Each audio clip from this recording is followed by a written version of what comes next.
With the U20 World Cup officially underway, what characters should you put your stocks into? I'm not just talking Isagi or Rin, the two most obvious picks. What characters would I say you need to put your stocks into? Let's get into my picks. I think one of the most obvious picks is Mikago. When you look at all of the training regimens that were assigned by Ego during their 2-week break before the U20 World Cup, Ryo's is by far the most unique. Being tasked with copying the rest of the Blue Lock Japan team could lead to some crazy plays, chemical reactions, and just overall goals scored. Because he's being tasked to copy the rest of the team, he has so much versatility when it comes to any position he may play. I think Ryo's stocks are going to go up, so invest in them now.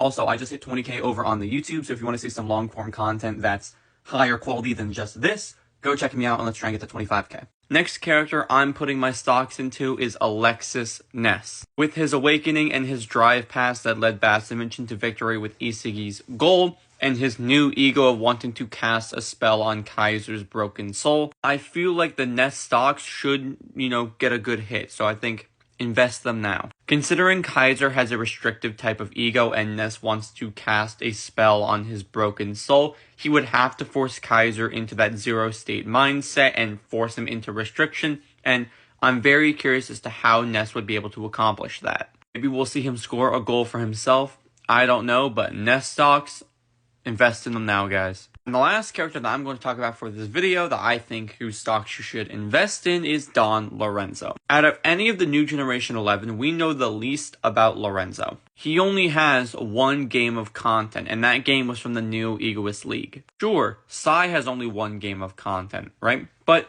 we have his connections to Rin Itoshi, one of the main popular characters of the Blue Lock series. We know that he's going to have some future involvement playing on the Japan U20 team.